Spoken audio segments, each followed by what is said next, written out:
When we first look at electrolysis of aqueous solutions, most students tend to get quite confused, especially if you have been learning by memorization when it comes to electrolysis, trying to flip everything you have remembered from galvanic cell to suit the reality of electrolytic cells.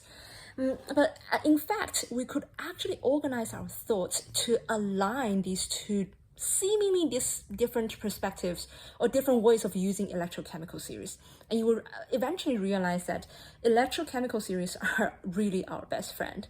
Okay, so let's look at this example of electrolysis of nickel bromine solution.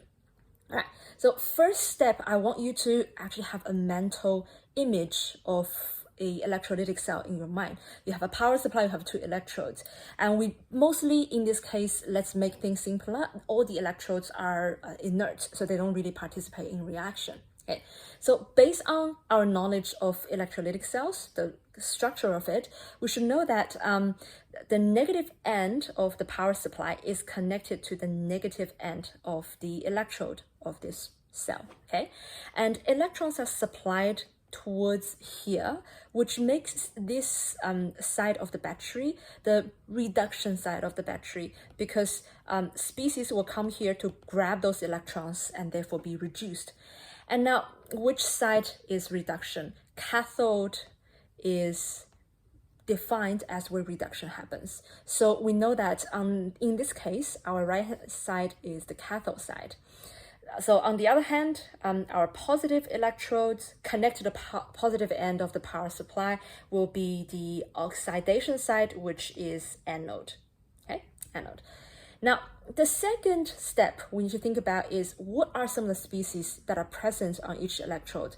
This is almost the most important step in our process, okay? We don't jump into electrochemical series to find what we can find nickel, find bromine. We don't do that. Let's first look at what are some of the candidates we need to choose from for each electrode. We only look at cathode and then we only look at anode, okay? So for cathode is a negative electrode, and we're looking at a nickel bromine solution, which means there will be nickel cation and bromine anion in this solution. There will also be water molecules present. Okay, a negative electrode will only attract positive particles or neutral particles, only positive or neutral, which means that the species out of these three that will be present at cathode in this case will be nickel cation and water. Okay. On the other hand, for anode, similar concept, similar logic. Okay. So positive electrode will only attract negative particles because opposite attract. Or if you're not charged, you will also be dragged over there, which means water will also be present on anode, and bromine as a negative anion will be attracted to the anode. Once we determined what species are present on each electrode, cathode or anode, we can then, based on cathode, go through reduction. So we know that we will be looking at the left-hand side of the electrochemical series. So let's go to the electrochemical series, only the left-hand side. And based on our knowledge for electrochemical series, and this is exactly the same as when we were doing galvanic cells. We're not flipping anything. It's the same way as we were using electrochemical series before. So on the left-hand side, we know this is where we look for our cathode species, because top left is where the stronger oxidant is. Now, for cathode species, if you remember, we have nickel and water. So we just need to compare nickel cation and water. Okay. So where do we find the top left? The higher on the left-hand side is the more stronger oxidant. Okay. So let's go. Nickel is here and water is here. So between nickel cation and water, okay, water is really not a competition here, right? We'll see that water actually is lower on the left-hand side. So we know out of nickel and water, it's the nickel reaction that's gonna go forward. Isn't that similar to galvanic cells? We find the top left that will go forward, okay? So for On the other side, we are looking for reductants, and this is where we find our anode species. And from memory, we know that anode, we are comparing bromine and water between these two species. Whereas our bromide actually.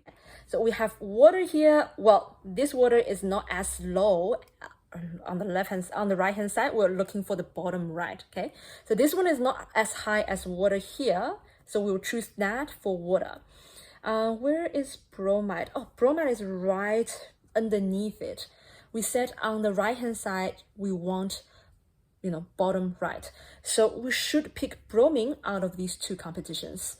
But then someone will be asking, but don't we have water somewhere else here?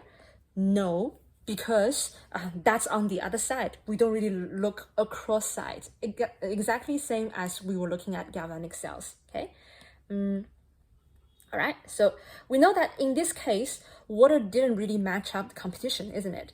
Both on the cathode side, we should have nickel going through reduction reaction, nickel 2 plus, going through reduction reaction. I realize I've been writing nickel wrong this whole time. Nickel to really have solid here. Okay?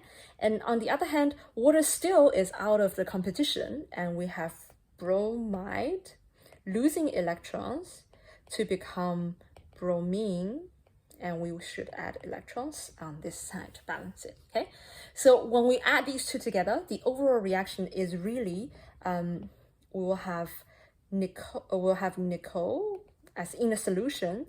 In the ionic format, we will have nickel and bromine to become nickel solid, and bromine as, we can say, it's liquid here. Okay, so this is how we use electrochemical theories to determine if water participates in competition or not.